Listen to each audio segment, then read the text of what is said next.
এই ছেলের এই অবস্থা কেমনে হয়েছে? মনে তো হচ্ছে অনেক বাজেভাবে মারা হয়েছে। আর এই ছেলেই বা কে? আপনার তো কোনো সন্তান নেই। রাত্রি আপু কি বলবে কিছু ভেবে পাচ্ছেন না। তখন রাত্রি বলে, আঙ্কেল, আমি যখন ভার্সিটি থেকে আসছিলাম তখন দেখি এই ছেলেটা রাস্তার মধ্যে এইভাবে পড়ে আছে, তাই আমি তুলে বাসায় নিয়ে আসি। হসপিটালে নেওয়া উচিত ছিল। আচ্ছা যাই হোক, আমি দেখছি। তারপর ডাক্তার ইভানের যে ক্ষত স্থানগুলো হালকা রক্ত পড়ছিল সেগুলো পরিষ্কার করে ওয়ান টাইম টেপ লাগিয়ে দেয়। তারপর একটা ইনজেকশন পুশ করে কিছু ওষুধ আর মলম লিখে দিয়ে বলে, এই ওষুধগুলো নিয়মিত খাওয়াবেন। আর এই মলমটা শরীরে লাগাবেন, ক্ষতস্থানগুলো তাড়াতাড়ি ঠিক হয়ে যাবে। তাই এটাও গুরুত্বপূর্ণ। আঙ্কেল, জ্ঞান তো এখনো ফিরলো না, কিছু হয়ে যাবে না তো? না মা, কিছু হবে না, চিন্তার কোনো কারণ নাই। একটা ইঞ্জেকশন দিয়েছি, কয়েক ঘন্টার মধ্যে জ্ঞান ফিরে আসবে। আঙ্কেল, সুস্থ হতে কতদিন লাগবে বলতে পারবেন? বেশি দিন লাগবে না, ভালোভাবে সুস্থ হতে সপ্তাহখানেক লাগবে। আচ্ছা ঠিক আছে, আমি যাই। আর কোনো সমস্যা হলে ফোন করবেন। ঠিক আছে, চলুন আপনাকে এগিয়ে দিয়ে আসি। চলুন। আর ওষুধগুলো নিয়মিত খাওয়াবেন, আর সাথে মলমটা। ঠিক আছে। রাত্রের আপু ডাক্তারকে একটু এগিয়ে দিয়ে ওষুধগুলো কিনে নিয়ে বাসায় চলে আসে। আর ইভানের রুমে গিয়ে ওষুধগুলো রেখে সেখানেই বসে রইল। রাত্রি এবং তার আব্বু সবাই ইভানের দিকে লক্ষ্য রাখতে লাগলো আর সোফায় বসে রইল। কেউ কোনো কথা বলছে না। প্রায় 1 ঘন্টা পর ইভানের জ্ঞান ফিরে। ইভান আগের দিনের মতোই নিজেকে খাটে আবিষ্কার করে, কিন্তু ইভান লক্ষ্য করে আজ তার হাত বাঁধা নেই, খোলা আছে। এটা দেখে ইভান বেশ অবাক হয়। ইভানের জ্ঞান ফিরতে দেখে রাত্রির বাবা ও তার আম্মু সামনে গিয়ে ইভানের পা জড়িয়ে ধরে বলতে লাগে, বাবা, আমার মেয়েটাকে মাফ করে দিও। ও না জেনে তোমাকে মেরেছে। তুমি আমার মেয়েকে ক্ষমা করে দাও। আমার মেয়ের তুমি কোনো ক্ষতি করো না। ইভানের জ্ঞান ফিরতেই আচমকা রাত্রির বাবা ইভানের পা জড়িয়ে ধরে এসব কথা বলে। ইভান অনেকটা অবাক হয়। ইভান রাত্রির আব্বুকে চেনে তাদের বাসায় যাওয়ার কারণে। ইভান রাত্রির আব্বুর কথা শুনে বুঝতে পারে যে রাত্রি তার মেয়ে। সাথে সাথে ইভান বলে, আরে আঙ্কেল, কি করছেন? পা ছাড়েন, আপনি আমার বাবার বয়সী। বলো, আমার মেয়ের কোনো ক্ষতি করবে না তুমি? ওর হয়ে আমি তোমার কাছে মাপ চাইছি। কথা দিলাম আপনার মেয়েকে কিছু করব না আমি। কিন্তু কিন্তু কি? আপনার মেয়ের কোনো ক্ষতি করব না আমি, কিন্তু আমার এর পরিবর্তিতে কিছু লাগবে। আমার কাছে আবার তোমার কি লাগবে? আমার কাছে তো এমন কিছুই নাই যে তোমার প্রয়োজন। আমার যেটা লাগবে সেটা শুধু আপনার কাছেই আছে, তা আমার লাগবে। আমার কাছে এমন কি আছে যে সেটা তোমার লাগবে? বলো তোমার কি লাগবে, তুমি যা চাও তাই দিব।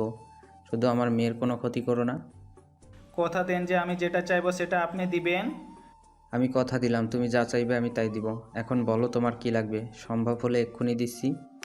এখন আমার কিছুই লাগবে না, যখন সময় হবে আমি চেয়ে নিব। ঠিক আছে, আমি অপেক্ষায় থাকলাম। ইভান আর রাত্রির আব্বুর কাহিনী দেখে রাত্রি ও তার আম্মু এক কিছুটা অবাক হয়। কি এমন জিনিস যে ইভান চাইবে? এসব দেখে খানিকটা রাগ হয় রাত্রি, কিন্তু কিছু বলে না। তখন রাত্রির আব্বু বলে, তোমাকে কি বাসায় দিয়ে আসবো? রাত্রির আব্বুর কথা শুনে ইভানের তার আব্বুর কথা মনে পড়ে। ইভানের তো মনে ছিল না কাল থেকে। ইভান পকেটে হাত দেয়, দেখে ফোনে হয়তো রাত্রি সরিয়ে রেখেছে। এটা ভেবে ইভান বলল, এই অবস্থায় যদি আমি বাসায় যাই আর আব্বু যদি জানে আপনার মেয়ে আমার এই অবস্থা করেছে, তাহলে আব্বু কী করবে সেটা নিশ্চয়ই জানেন। আপনি তো আমার আব্বুকে চেনেন, তিনি কেমন। তো এখন কি করবে? একটা কাজ করো, তুমি সুস্থ না হওয়া পর্যন্ত এখানে থাকো। এসবের জন্য যখন আমার মেয়ে দেই তখন তোমার ফুল রেসপন্সিবিলিটি আমার মেয়ের। ঠিক আছে। রাত্রি ভুরু কুচকে তাকালো ইভান আর তার আব্বুর দিকে, কিন্তু কিছু বলল না। তারপর রাত্রির আব্বু ও আম্মু আরও কিছু কথা বলে রুম থেকে বের হয়ে গেল। ইভান রাত্রির দিকে বলে, কি হলো, এভাবে মূর্তির মতো দাঁড়িয়ে আছেন কেন? আমাকে ক্ষমা করে দে। কেন? সব কিছুর জন্য, না জেনে এইভাবে তোকে মারার জন্য। তুই তখন মিথ্যা কথা বলছিলি কেন, কুত্তা? কি মিথ্যে কথা? তুই যে তোর আম্মুকে মেরে ফেলেছিস, এটা।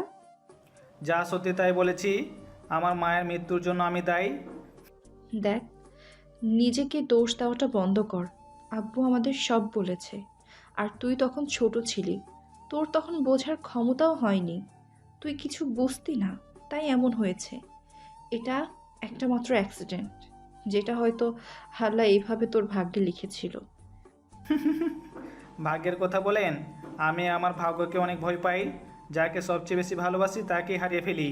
না পেলাম মায়ের ভালোবাসা, না বাবার ভালোবাসা। তুই নিজে নিজে তোর ভাগ্যটাকে দোষ দিচ্ছিস। তোর আব্বু তোকে অনেক ভালোবাসে, সাথে তোর আম্মু মিসেস মেহের চৌধুরী। না, আমাকে কেউ ভালোবাসে না। না ইকরাম চৌধুরী, না মেয়র চৌধুরী। ইকরাম চৌধুরী আমাকে ভালোবাসলে মিসেস মেয়র চৌধুরীকে বিয়ে করতো না। আর মিসেস মেয়র চৌধুরী ইকরাম চৌধুরীর টাকা পয়সা দেখে ওনাকে বিয়ে করে। আচ্ছা, একটা কথা ভাবছে, যদি মিসেস মেহের চৌধুরী তোর আব্বুর টাকা পয়সার লোভে তাকে বিয়ে করতো, তাহলে তিনি নিজে সন্তান নিতেন, তোকে এভাবে ভালোবাসতো না। আব্বু আমাকে বলেছে মিসেস মেহের চৌধুরী তোকে নিজের ছেলে ভাবে, আর তার জন্য বিয়ের পর কোনো সন্তান নেয়নি, তোর অযত্ন হবে বলে। নিজের সন্তান হলে যদি তোকে অবহেলা করে, সেই ভয়ে তিনি সন্তান নেননি, কারণ উনি তোকে নিজের সন্তান ভাবে। আর তোর আব্বুও তোকে অনেক ভালোবাসে, কারণ 4-5 বছর বয়সী একটা ছেলের জন্য মা নামক নারীটার অত্যন্ত গুরুত্বপূর্ণ। তখন মায়ের প্রয়োজন সবচেয়ে বেশি। তাই তোর আব্বু তোর ভবিষ্যতের কথা ভেবে মিসেস মেহের চৌধুরীকে বিয়ে করে নিয়ে আসে। স্টপ! আমি আর এসব নিতে পারছি না। প্লিজ এসব বন্ধ করুন। রাত্রি আর কিছু বলতে যেও বলল না, চুপ করে ইভানের দিকে তাকিয়ে রইল। ইভানও কিছু বলছে না। ইভান বড় একটা নিঃশ্বাস ফেলে রাত্রিকে উদ্দেশ্য করে বলল। আমার ফোনটা কই? রাত্রি কিছু না বলে রুম থেকে বেরিয়ে গেল। রাত্রি তার রুমে গিয়ে ইভানের ফোনটা লক করা ড্রয়ার থেকে বের করে ইভানের কাছে এসে ইভানকে দিয়ে দিল। ইভান ফোন হাতে নিয়ে দেখে ফোন বন্ধ করে রাখা। ইভান ফোনটা তাড়াতাড়ি ওপেন করে। ইভান ফোনটা ওপেন করতে একটা কল আসে। ইভান স্ক্রিনে তাকিয়ে দেখে Mrs Meher Chowdhury number. Ivan কয়েক সেকেন্ড ভেবে ফোনটা রিসিভ করে। ইভান ফোনটা রিসিভ করতে মিসেস মেহের চৌধুরী কান্না করতে করতে বলে। ইভান আব্বু, কই তুই? তোর আব্বু তোকে খুঁজে বেড়াচ্ছে। তুই ঠিক আছিস তো? কাল থেকে এত ট্রাই করছি, তোর ফোন বন্ধ কেন? তোর কিছু হয়ে যায়নি তো? ইভান, কথা বল আব্বু। আমি ঠিক আছি। আর এক জায়গায় এসেছি, আর ফোনে চার্জ ছিল না, তাই বন্ধ হয়েছিল। তোর আব্বু কাল থেকে কিচ্ছু খায়নি, তোকে পুরো শহর খুঁজে বেরিয়েছে। আর আজ থানায় মিসিং ডায়েরি করতে গেছে। তুই কোথায় আছিস আব্বু বল? তোর আব্বু গিয়ে তোকে নিয়ে আসবে। আব্বুকে চিন্তা করতে মানা করিয়েন। বলবেন যে আমি ঠিক আছি, ফোন করেছিলাম, আর আমি আছি এক জায়গায়। এখানে থাকবো আরও 10-15 দিনের মতো, তারপর ফিরে আসবো। ঠিক আছে, সাবধানে থাকিস। আর যাই হয়ে যাক না কেন, কখনো ফোন বন্ধ করবি না, আমাদের টেনশন হয়। ঠিক আছে। আর এখন আব্বুকে ফোন করে ফিরে আসতে বলেন। ঠিক আছে বলছি, তুই নিজের খেয়াল রাখিস, আর কোনো সমস্যা হলে ফোন করবি। আচ্ছা ঠিক আছে। কথাটা বলে ইভান ফোনটা কেটে দিয়ে বড় একটা নিঃশ্বাস ফেলে তখন রাত্রি বলে। তোর এত অবহেলার পরও তোর জন্য কান্না করে দিয়েছে, এইটাই বাবা মায়ের ভালোবাসা। তুই যেটার প্রতিদান দিতে জানিস না। তোর কি এসব কিছু নাটক মনে হয়, মিথ্যে মনে হয়? ইভান কিছু বলল না, চুপ করে রইল। ইভান কী বা বলবে? এখানে ইভানের বলার মতো কোনো ভাষা নেই, কারণ রাত্রি যা বলছে সম্পূর্ণ ঠিক বলেছে। ইভানকে চুপ থাকতে দেখে রাত্রি বলে। আচ্ছা, এসব বাদ দে। এটা তোর সম্পূর্ণ ব্যক্তিগত বিষয়। তোর পার্সোনাল বিষয়ে আমার ইন্টারফেয়ার করার কোনো অধিকার নেই। কথাটা বলে রাত্রির রুম থেকে বেরিয়ে গেল। এটা দেখে ইভান ভাবতে লাগলো, হঠাৎ এই মেয়ের কী হলো? ইভান রাত্রির কথাগুলো ভাবছিল। 2-3 মিনিট পর রাত্রি খাবার নিয়ে আসে ইভানের জন্য। রাত্রি খাবার নিয়ে এসে হাত ধুয়ে ইভানকে খাইয়ে দিতে লাগে, আর ইভান চুপচাপ খেতে লাগে। খাওয়া দাওয়া শেষে রাত্রি ইভানকে ওষুধ খাইয়ে দেয়। ইভানকে ওষুধ খাইয়ে দিয়ে রাত্রি প্লেট নিয়ে চলে গেল। ইভান রাত্রির চলে যাওয়ার দিকে তাকিয়ে মুচকি একটা হাসি দিল, আর রাত্রিকে নিয়ে ভাবতে লাগলো। এমন সময় আবারও রাত্রি রুমের মধ্যে এলো আর ইভানকে বলল। শার্ট খুল। মানে? ছি ছি ছি! আপনার কি আমাকে ওই রকম ছেলে মনে হয়? আমারও তোর ওই রকম মেয়ে মনে হয়। তোর মাইন্ড এত খারাপ নাকি? আমি তোর শার্ট খুলতে বলেছি মলমটা লাগিয়ে দেওয়ার জন্য। সেটা ভালোভাবে বললেই তো হয় যে মলম লাগাবেন। আমি তো ভাবছি শার্ট খুলতে বলছেন, কখন না জানি আবার প্যান্ট খুলতে বলবেন। তুই তো দেখছি আসলে একটা বড় মাপের জাউরা। তো শরম লজ্জা নাই? শরম লজ্জা থাকলে বাবা হবে কিভাবে? তাই শরম লজ্জাকে একটু সাইডে রেখে নির্লজ্জ হওয়ার চেষ্টা করছি। তোর মেন পয়েন্টে এমন এক লাথি দিব সারা জীবনের জন্য বাবা শোনা বন্ধ করে দিব। এখন এইসব প্যাচাল বাদ দিয়ে শার্ট খুল। আমার শরম করছে। শালা তুই তো দেখতেছি গিরগিটির মতো কথা বলিস। শালা তুই তো দেখতেছি গিরগিটির মতো কথা চেঞ্জ করিস। যেখানে আমি মেয়ে হয়ে লজ্জা পাচ্ছি আর তুই না সেখানে ঢং করছিস। ইভান আর কিছু না বলে তার শার্ট খুলে ফেলে। রাত্রি তার দিকে একবার তাকিয়ে চোখ নামিয়ে ফেলে। তারপর রাত্রি ইভানের মার খাওয়ার জায়গাগুলোতে মলম লাগিয়ে দেয়। তখন ইভান বলে, আচ্ছা, হঠাৎ আপনি আমাকে এত কেয়ার করছেন কেন? আপনি কি আমাকে ভালোবেসে ফেলেছেন নাকি? মানে তোকে কেন ভালোবাসতে যাব আমি? আমার জন্য তোর এই অবস্থা, তাই তোর যত্ন নিচ্ছি একটু। তোর দেখছি এটাও হজম হয় না, আজ থেকে এটাও বাদ। বুঝি বুঝি, আপনি মুখে না বললেও আমাকে ভালোবাসেন। এখানে অবশ্য আপনার কোনো দোষ নেই। চোখের সামনে এরকম একটা কিউট গুলুমুলু ছেলে থাকলে যে কেউ প্রেমে পড়ে যাবে। শালা তুই এত গুলুমুলু, তোরে দেখলে যে কেউ বলবে যে তুই বাজা মাছ উল্টে খেতে পারিস না। কিন্তু মানুষ তো আর জানে না তুই তো পুরো মাছটা কাটা সহ খেয়ে ফেলার মতো লোক। বিষ খেয়ে বেঁচে যাওয়া সম্ভব, কিন্তু মেয়ে মানুষের সাথে করতে পারা অসম্ভব। তাই আর তর্ক করলাম না। আমিও তর্ক করা আর বেশি কথা বলা পছন্দ করি না। আমি হলাম একটা সুইট গার্ল। কি মেয়ে আপনি মাইরি! জায়গার মধ্যে পল্টি। চোখের সামনে কিস করে বলবেন আমি কিস করিনি? এই মেয়েটা পোল্টি কি? আর তোর মুখ থেকে কোনো ভালো কথা আসে না? তোর মাইন্ডে কি সবসময় এসব ঘুরে? না, আগে ঘুরতো না, কিন্তু ইদানিং এখন ঘুরে। আর একটা বিষয় নিয়ে আমার চিন্তা হয়। কি? আমি যে পরিমাণে রোমান্টিক তা যদি আমার বউয়ের উপর প্রয়োগ করি, আমার বউ সামলাতে পারবে তো? তোর ব্যবস্থা করছি শালা, ইন্টারন্যাশনাল লুচু দ্বারা। আপনি এত কম লুচি না। আপনি লুচি না হলে এতক্ষণ ধরে আমার এসব কথা শুনতেন না, কখন চলে যেতেন। ইভানের কথা শুনে রাত্রি ভুরুকুচকে ইভানের দিকে তাকায়।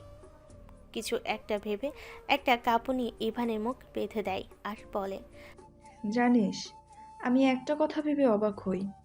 মানুষ তোর মতো এতটা লুচ্চা কিভাবে হয়? তোর তো লুচ্চামির জন্য নোবেল দিয়ে গিনেস বুক ওয়ার্ল্ডে নাম লেখানো দরকার ছিল।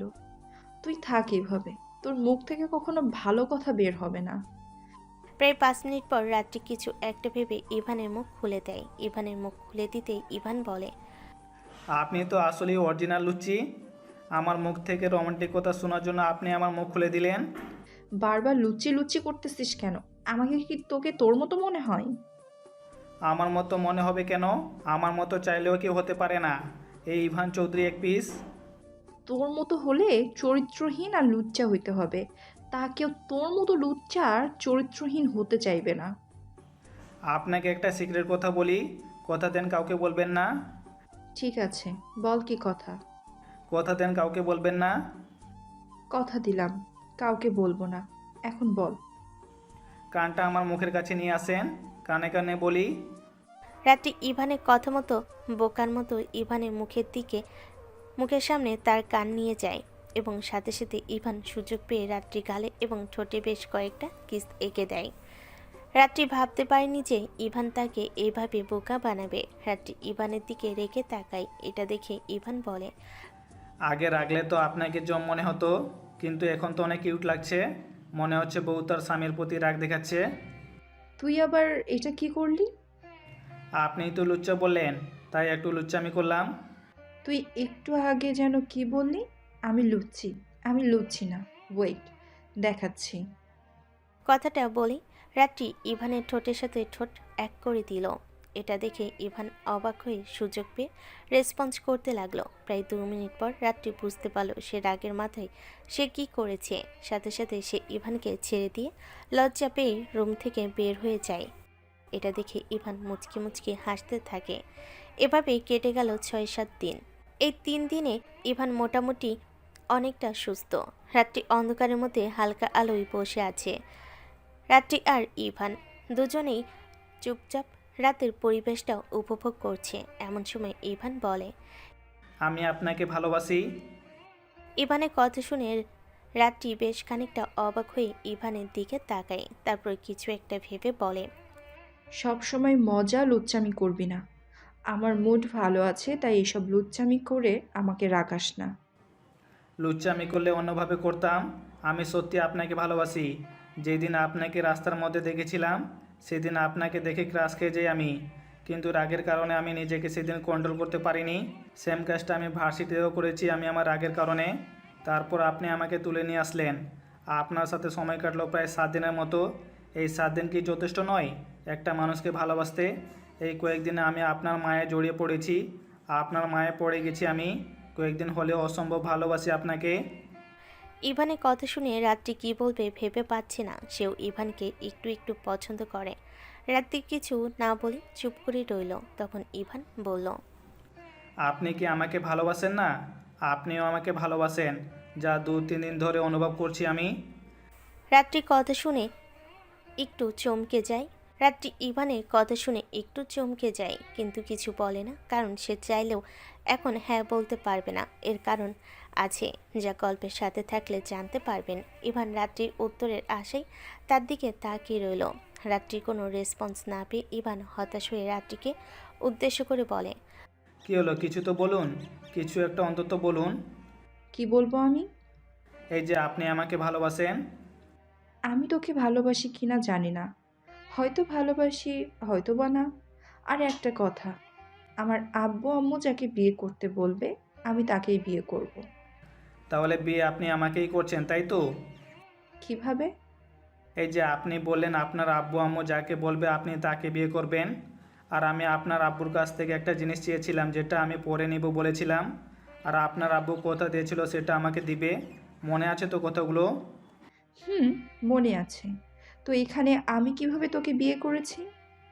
আমি তখন আপনার আব্বুর থেকে যে জিনিসটা চাওয়ার কথা ভেবেছিলাম সেটা হলেন একমাত্র আপনি। আপনাকে আমি চেয়ে নেব আপনার আব্বুর থেকে, আর আপনি হবেন আমার বউ। তুই যে জিনিসটার কথা বলছিস আর যেটা ভাবছিস সেটা মনে হয় কখনো সম্ভব হবে না। কেন হবে না? 100% হবে, কারণ আপনার আব্বু আমাকে কথা দিয়েছেন, আর আপনি রেডি থাকেন আমার বউ হওয়ার জন্য। তোর কথাটা মনে হয় আমার আব্বু রাখতে পারবে না, আর আমাকেও তুই পাবি না, কারণ কয়েক সপ্তাহ আগে আমাকে পছন্দ করে আমার বিয়ে ঠিক করে গেছে।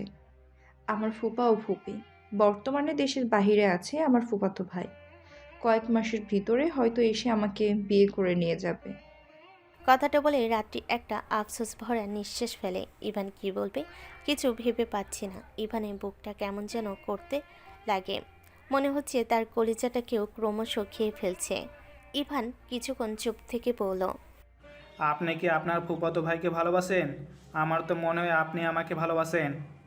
আমি কাকে ভালোবাসি, কাকে ঘৃণা করি, কাকে পছন্দ করি, কাকে পছন্দ করি না, এটার কোনো মূল্য নেই আমার কাছে। আমার আব্বু আম্মু যেটা বলবে সেটাই হবে। লাইফটা আপনার, অন্য কারোর বাপের না। আপনি কাকে পছন্দ করবেন, কাকে বিয়ে করবেন, এটা একান্তই আপনার সিদ্ধান্ত। এখানে আপনার বাবা মায়ের সিদ্ধান্তকে কেন মেনে নেবেন নিজের ভালোবাসা পছন্দকে দাফন করে? একটা বাবা যখন তার মেয়েকে পাত্রপক্ষকে দেখিয়ে অসহায়ের মতো তাকিয়ে বলে পছন্দ হয়েছে বাবা আমার মেয়েকে, হায়, তখন একটা বাবার মনে কি চলে এটা বুঝো তুমি? আমি এসব কথায় ইমোশনাল হয়ে আপনাকে ছেড়ে দিব না। আমি ইভান চৌধুরী, যেটা বলি সেটাই ঠিক, যা আমি ভাবি তাই করি। পাগলামি করিস না ইভান, এটা কোনো উপন্যাসের জীবন না, এটা বাস্তবতা, যেখানে বাস্তবতা মেনে নিতে হবে। আর আমি যে আপনাকে ভালোবাসি সেটার কি হবে? এইটা কি বাস্তব না? কিছু কিছু বাস্তবতার কাছে নিজের ভালোবাসাকে দাফন দিতে হয়। এটাই নিয়তির খেলা, এটা তার নিয়মে পরিচালিত হয়।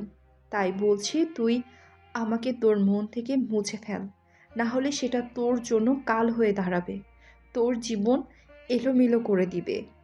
চাইলেই কি মন থেকে মুছে যায়? কিছু মানুষ মনের মধ্যে আজীবন গেঁথে থাকে, যেমন গোলাপের মধ্যে কাঁটা। পাগলামি করিস না ইভান। আমি পাগলামি করছি না। আপনি আমার বউ হওয়ার জন্য প্রস্তুত থাকেন।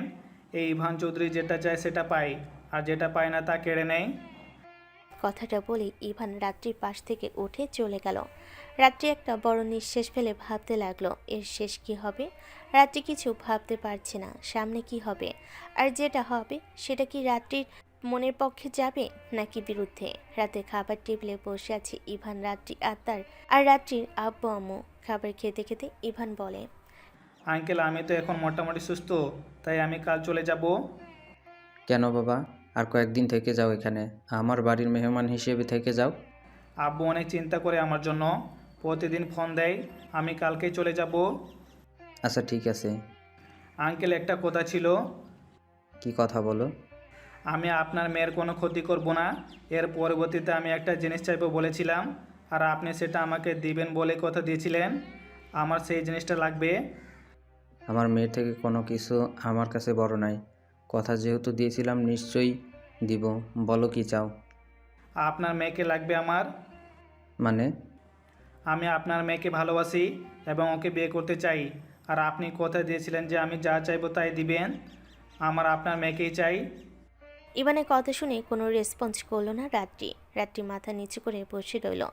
রাত্রি আব্বু কি বলবে ভেবে পাচ্ছে না। রাত্রি আম্মু রাত্রি আব্বুর দিকে তাকিয়ে আছে, আর ইভান তাকিয়ে আছে রাত্রি আব্বুর দিকে যে তিনি কি বলবেন।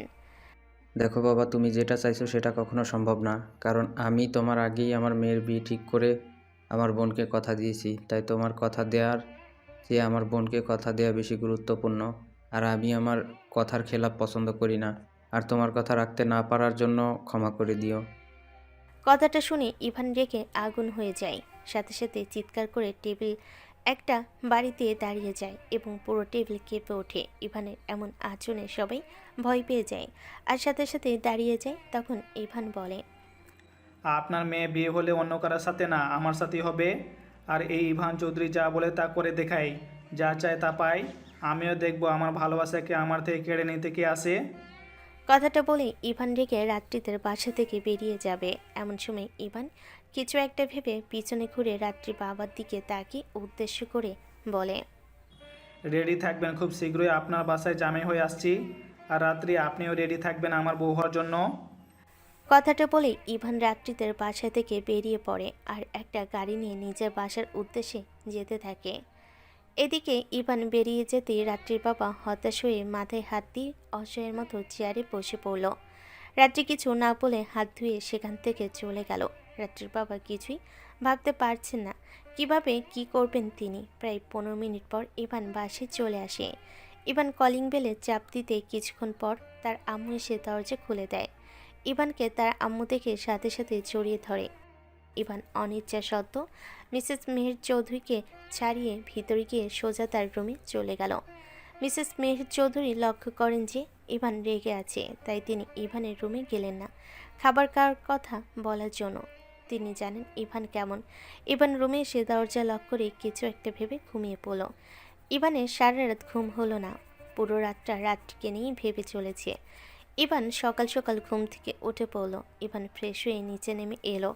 ইভানকে এত সকালে দেখে তার আব্বু আম্মু তো অবাক, কারণ আজ পর্যন্ত এমন কোনো দিন আসেনি যে ইভান সকাল 9টার আগে ঘুম থেকে উঠেছে। তখন ইভানের আব্বু ইকরাম চৌধুরী বলেন, কি রে আব্বু, কোনো সমস্যা হয়েছে নাকি যে এত সকালে উঠছিস আজ? কেন, আমি কি সকালে উঠতে পারি না? না পারিস না, তাই বলে তো বললাম। দেখো, সকাল সকাল আমার সাথে ফাজলামি করবে না। এমনি মন মেজাজ ভালো নেই, কিছু একটা বলে দিব তখন আপনার খারাপ লাগবে। আচ্ছা বাবা, তুই তোর আব্বুর কথা বাদ দে। তুই এই 1 সপ্তাহ ধরে কই ছিলি? আর যাওয়ার সময় একবার বাড়িও আসলি না। গিয়েছিলাম কোনো এক জায়গায়, আর এমার্জেন্সিভাবে যেতে হয়েছিল, তাই বাসে আসতে পারিনি। খাবার দেন, খিদে লেগেছে। এমনি কাল রাতে কিছু খাইনি। আগে বলবি না খিদে লাগছে? তুই বস, আমি নাস্তা নিয়ে আসছি। এই কথা বলি মিসেস মেহের চৌধুরী চলে গেল। তারপর নাস্তা রেডি করে সবাই নাস্তা করে নিল। ইভান নাস্তা করে রুমে চলে এলো। ইভান কি করবে কিছুই বুঝতে পারছে না। এত সকালে ঘুম থেকে ওঠাই যেন তার সব থেকে বড় ভুল। ইভান আর কিছু না ভেবে সময় কাটানোর জন্য গেমস খেলতে লাগে। প্রায় অনেকক্ষণ গেমস খেলার পর ইভান তাকিয়ে দেখে 8:30 বাজে। তারপর ইভান রেডি হয়ে কলেজের ব্যাগ নিয়ে নিচে চলে আসে। নিচে তার আব্বু আম্মু বসেছিল। তখন ইভান তাদের উদ্দেশ্য করে বলে, আমি কলেজে গেলাম। তোর ব্যবহার বরাবর অবাক না হয়ে পারছি না আমি। হঠাৎ কি হলো তোর? ধুর, বলে গেলেও সমস্যা, না বলে গেলেও সমস্যা। কথাটা বিরক্তি সুরে বলে ইভান বাসা থেকে বেরিয়ে পড়ল ভার্সিটির উদ্দেশ্যে। ইভান বেরিয়ে যাওয়ার সাথে সাথে ইকরাম চৌধুরী মিসেস মেহের চৌধুরী উদ্দেশ্যে বলে, যে ছেলে কোথাও বেরিয়ে যাওয়ার আগে বলে না, আর কিছু বললেও রেসপন্স করে না। আজ সেই ছেলে সকাল সকাল নিজে উঠে কলেজ যাওয়ার সময় আমাদের বলে গেল। বিষয়টা সত্যি অবাক করার মতো। কাল থেকে আসার পর ওর ব্যবহার চেঞ্জ দেখছি। আল্লাহ মনে হয় এবার আমার মনে আশাটা পূরণ করবেন। তারপর ইভানের আব্বু আম্মু ইভানের বিষয়ে আরও টুকটাক কথা বলতে থাকে। এদিকে প্রায় 20 মিনিট পর ইভান ভার্সিটিতে চলে আসে। বাইকটা পার করে ক্যাম্পাসে এসে সিগারেট টানতে লাগে আর ক্লাসের জন্য অপেক্ষা করতে লাগে। কখন ক্লাস শুরু হবে, কখন রাত্রি দেখা পাবে। আস্তে আস্তে সময় যেতে থাকে আর ক্লাসের সময় হতে থাকে। একসময় ক্লাসের বেল পড়ে যায়, সবাই ক্লাসরুমে ঢুকতে থাকে। এদিকে আবির ক্লাসের প্রথম বেঞ্চে বসে আছে প্রায় কয়েকদিনের ন্যায়। এই কয়েকদিনে প্রথম বেঞ্চে আবির ছাড়া আর কেউ বসেনি। আবির প্রথম অবাক হলো, পাত্তা না দিয়ে প্রথম বেঞ্চে বসে। আবির প্রথম বেঞ্চে বসে আছে, কিন্তু কয়েকদিনে নাই কেউ তার পাশে এসে বসে না। এদিকে ইভান ক্লাসের সামনে এসে দেখে প্রথম বেঞ্চে একটা ছেলে বসে আছে আর তার পাশে কেউ বসেনি, একটা সিট খালি আছে। এটা দেখে ইভান গিয়ে তার পাশে বসে পড়ে। আবির ইভানকে তার পাশে বসতে দেখে অনেকটা অবাক হয়। প্রায় 6-7 দিন পর কেউ প্রথম বেঞ্চে তার পাশে এসে বসেছে, কিন্তু আবির ছেলেটাকে কেমন চেনা চেনা লাগছে, কিন্তু কে চিনতে পারছে না। ইভান লক্ষ্য করে ছেলেটা তার দিকে তাকিয়ে আছে। ইভান বলে, কী রে ভাই, এভাবে তাকিয়ে আছো কেন? কোনো সমস্যা? না, কোনো সমস্যা নাই, কিন্তু তোমাকে খুব চেনা চেনা লাগছে। পৃথিবীটা তো গোল, হয়তো কোথাও দেখেছো, বলা তো সম্ভব না। সেই দেখা না, তোমাকে আমার পুরনো একটা বন্ধুর মতো লাগছে। আচ্ছা মামা, তুমি ইভান না? হুম, আমি ইভান তো। আরে মামা, ইভু, আমি আবির, চিনতে পারছিস? আবির কথাটা বলতেই ইভান টাস করে একটা থাপ্পড় মেরে দেয় আবিরকে পুরো ক্লাসের সামনে, আর বলতে থাকে, এই মেয়ে, আপনার সমস্যা কি? আমি আপনাকে চিনব কেন? যত সব ফাউল পোলাপন আসে আমার সামনে। আবির তো থাপ্পড় খেয়ে কান্না করে দেওয়ার মতো অবস্থা। পুরো ক্লাসের সামনে ইভান তাকে থাপ্পড় মেরেছে। পুরো ক্লাসের সবাই এটা দেখে ভাবছে এই ছেলের কি কোনো কাজ নেই যাকে তাকে থাপ্পড় মারা আর মারামারি করা ছাড়া। আবির অপমান বোধ করে ক্লাস থেকে বেরিয়ে যাবে, এমন সময় ইভান আবিরের শার্টের কলার ধরে ফেলে আর বলে, আরে শালা লুচ্চা, কই যাচ্ছিস? দাঁড়া, বাসায় কি বউ রেখে আসছিস নাকি? আবির এ কথা শুনে অবাক হয়, কারণ 5 বছর আগে যেই দিন আবির ইভানের কাছ থেকে লাস্ট বারের মতো কথা বলে পাশে ফিরেছিল, সেই দিনের কথাই ইভান আবিরকে বলেছিল। এত তাড়াতাড়ি আড্ডাখানা থেকে চলে যাওয়ার সময় তখন আবির বলে, মারলি কেন? মারবো না তো তোরে কি চুমাবো নাকি? 5 বছর আগে যে সেই উধাও হইলি আর নাই। তুই তো জানতিস যে তুই আমার একমাত্র বন্ধু ছিলি। তোরা বাসা ছেড়ে চলে যাওয়ার পর আমি একা হয়ে যাই। অনেক খোঁজ করি তোর, কিন্তু তোর কোনো খবর পাইনি। আজ পর্যন্ত আমি কাউকে বন্ধু বানাইনি। তোর মতো যদি উধাও হয়ে যায়, তোরে প্রথম দেখে চিনে ফেলছি আমি। তোর সাথে একটু মজা নিলাম। সেদিন তোর থেকে আসার পর জানতে পারি আব্বুর বদলি হয়েছে এবং আজকে আমরা এই শহর ছেড়ে চলে যাব। তোর দেখা করে আসবো ভেবে বাসা থেকে বের হলে আব্বু অনেক রাগ করে এবং বাধা দেয়, কারণ আমরা এক্ষুনি বেরোবো। তারপর আর তোর সাথে দেখা করা হয়নি। তারপর আমরা চট্টগ্রামে চলে আসি। তোকে খুব মিস করতাম এই 5টা বছর। তোর জন্য শুধু আমি আবার এই ঢাকা শহরে আসলাম আর এই ভার্সিটিতে ভর্তি হলাম শুধু তোকে খোঁজার জন্য। 6 থেকে 7 দিন আগে অনেক কষ্টে তোরা আগে যেখানে থাকতি সেখানে গিয়েছিলাম তোদের খোঁজ করতে, কিন্তু বাড়িওয়ালার কাছে জানতে পারি প্রায় 3 বছর আগে বাসা ছেড়ে দিয়েছিস। কোথায় গেছিস বলতে পারেনি, কিন্তু তোরা এই শহরেই আছিস এটুকুই বলেছিল। হয়েছে ভাই, এবার থাম। তোর এসব ইতিহাস বাদ দে। কী করছিস না করছিস এসব বলা লাগবে না। এখন একটু রেস্ট নে। কথা বলতে বলতে হাঁপিয়ে গেলি। আবির আর কিছু বলতে যাবে তখন ক্লাসে রাত্রি চলে আসে। সবাই দাঁড়িয়ে সালাম দিয়ে বসে পড়ে। রাত্রি ক্লাসে এসে দেখে আবির আর ইভান প্রথম বেঞ্চে বসে আছে। রাত্রি ইভানকে দেখে অনেকটা খুশি হয়। রাত্রি ইভানের দিকে তাকিয়ে ক্লাস নেওয়া শুরু করে। ইভান রাত্রির দিকে তাকিয়ে থাকতে লাগে আর আস্তে করে আবিরকে উদ্দেশ্য করে বলে, মামা, এই যে ম্যামকে দেখতে পাচ্ছিস না? হেব্বি কিউট, পটাতে পারলেই বিয়ে করে ফেলবি ওর। শালা থাপড়ে ঠিক করে দিমু। এটা তোর ভাবি। আমি কয়েকদিন পর উনাকে বিয়ে করছি। নজর দিবি না, মায়ের চোখে দেখ। সরি, সম্ভব না। তুই সাইডে চাপ, ম্যাম আমার। দেখ, মেজাজ গরম করাবি না। ওনার জন্য অনেক মার পর্যন্ত খেয়েছি আমি। উনি একান্তই আমার। আমি কিছু জানি না ভাই। আমার পছন্দ হয়েছে ম্যাম আমার। না আমার। না আমার। দুজনে দাঁড়িয়ে ভাবে তর্ক করতে লাগে। তখন রাত্রি একটা ধমক দিয়ে বলে, কি হচ্ছে এসব ক্লাসে? ঝগড়া করার হলে বেরিয়ে যাও ক্লাস থেকে।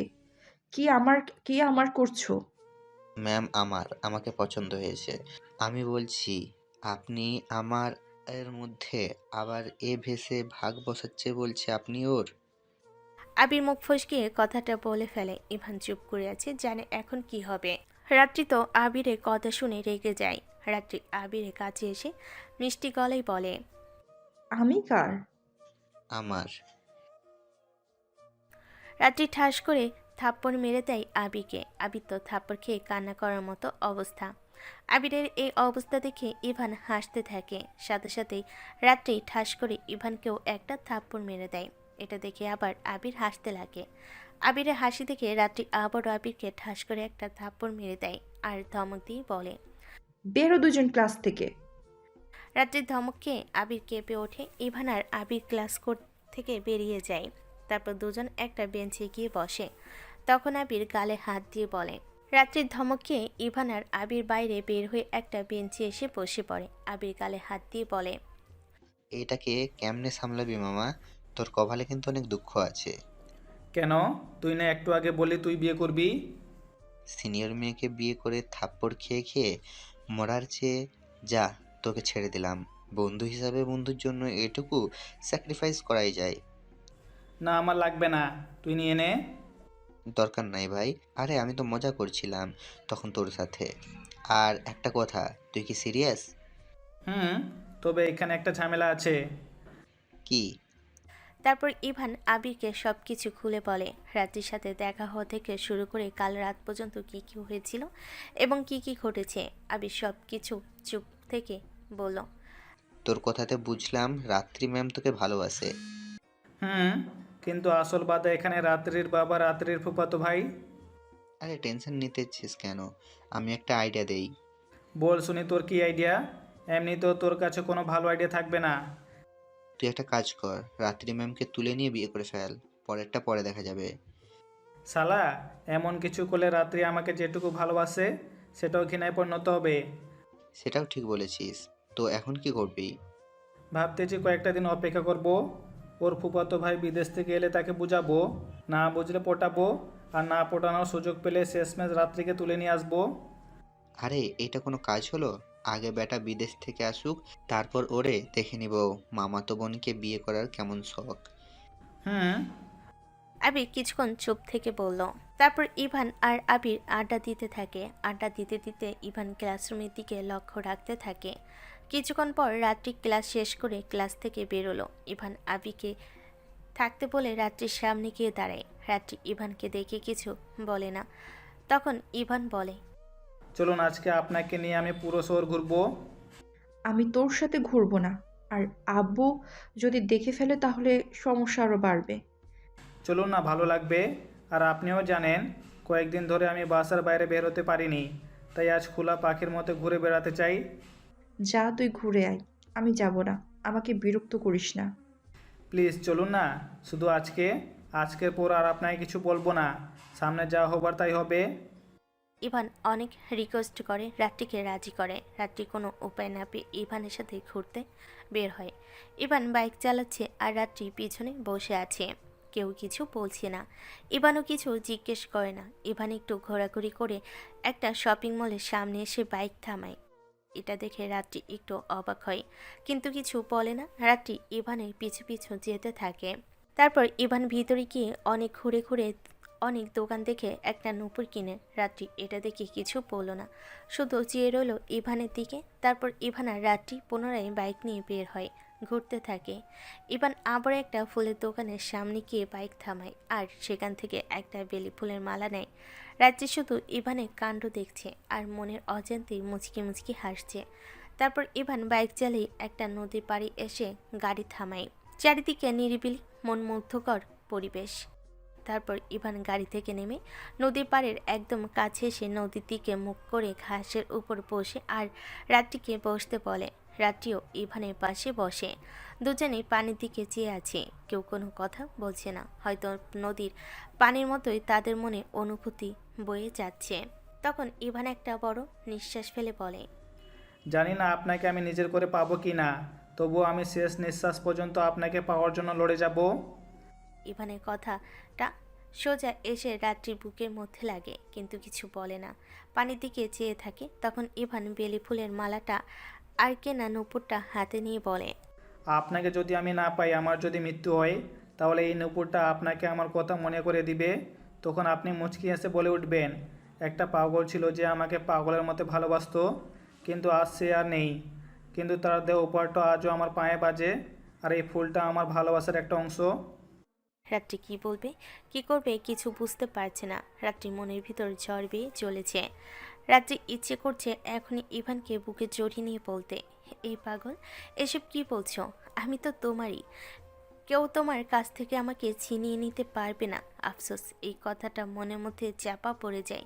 কিছু অনুভূতি যা প্রকাশ করতে নেই, কিছু সম্পর্ক যা প্রতিনিয়ত কষ্ট দেয়। কিছু মানুষ জীবনে আসে শুধু কষ্টটাকে বাড়াতে। রাত্রির নীরবতা দেখে ইভান বলে, আপনি আমাকে এই নূপুরটা আর মালাটা পরিয়ে দেওয়ার জন্য কি শেষ একটা সুযোগ দিবেন?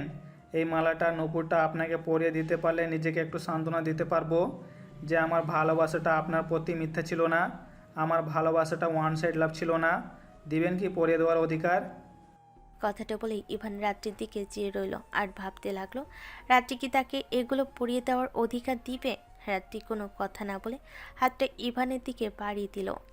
ইভান একটা মুচকি হাসি দিয়ে বেলে ফুলের মালাটা রাত্রির হাতে বেঁধে দিয়ে একটা চুমু এঁকে দেয়। তারপর রাত্রির শাড়িটা হালকা উপরে ধরে পাটা ইভানের দিকে এগিয়ে দেয়। ইভান নূপুরটা ভালোভাবে রাত্রির পায়ে পরিয়ে দিয়ে বলে, আপনি যদি আমার না হন, তাহলে আপনার প্রতি একটাই আমার শেষ চাওয়া, কখনো এই নূপুরটা পা থেকে খুলে ফেলে দিবেন না প্লিজ।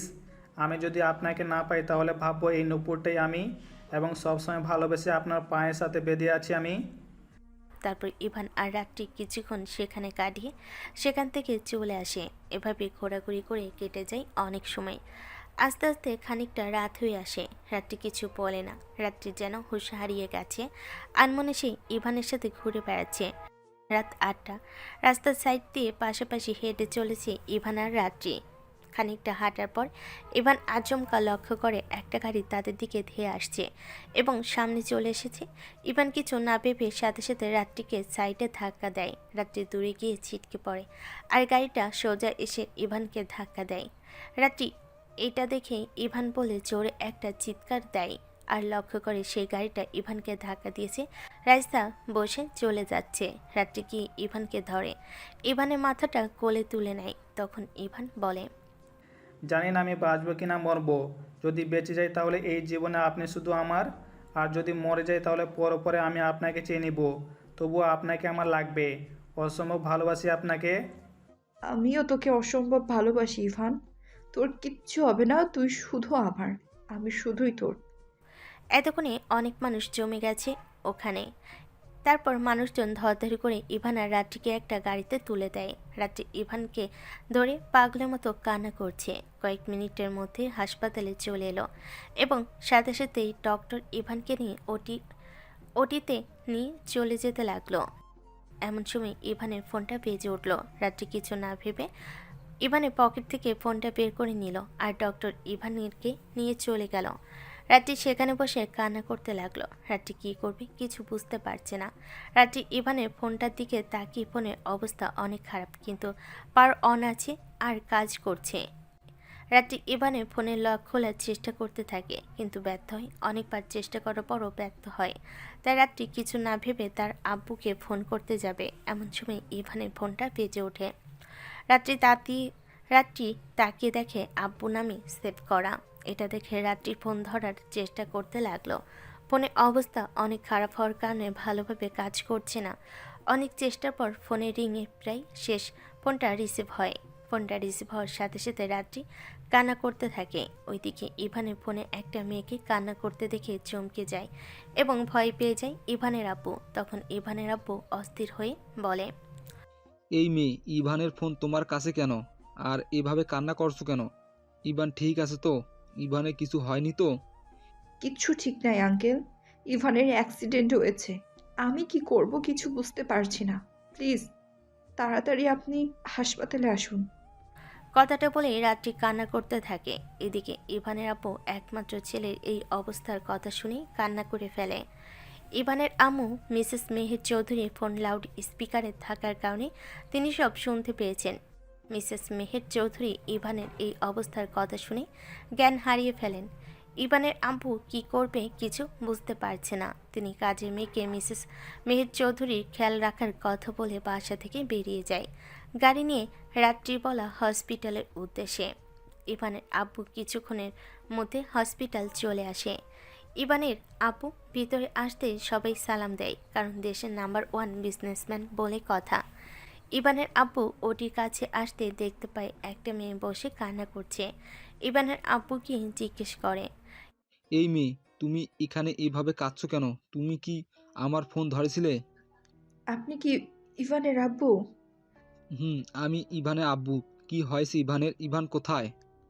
অপারেশন থিয়েটারের ভিতরে নিয়ে গেছে। ডাক্তার এখনো বের হয়নি। আঙ্কেল, আমার ইভেন বাঁচবে তো? আর ইভানের কিছু হয়ে গেলে আমি বাঁচবো না আঙ্কেল। ইভানের আব্বু রাত্রির কথা শুনে হালকা হালকা কিছু বুঝতে পারলো যে এই মেয়েটাকে আর কেন ইভানের জন্য এভাবে কান্না করছে। রাত্রি তো কেঁদে চলেছে। ইকরাম চৌধুরী পায়চারি করছে আর রাত্রিকে সান্ত্বনা দিচ্ছে যে ইভানে কিছু হবে না। কিছুক্ষণ পর ডক্টর বেরিয়ে আসে। ইকরাম চৌধুরী কিছু বলতে যাবে তার আগে রাত্রি বলে, ডাক্তার, আমার ইভান ঠিক আছে তো? আমার ইভানের কিছু হবে না তো? আমার ইভানকে প্লিজ আপনি ঠিক করে দিন। যত টাকা লাগে আমি দিব। আমরা আমাদের সাধ্যমতো চেষ্টা করেছি। এখন কিছু বলা যাচ্ছে না। আশা করা যায় কিছুই হবে না। তবে তবে 2 ব্যাগ রক্ত লাগবে ইমার্জেন্সি। শরীর থেকে অনেক রক্ত বের হয়ে গেছে। কি গ্রুপের রক্ত ডক্টর? B positive.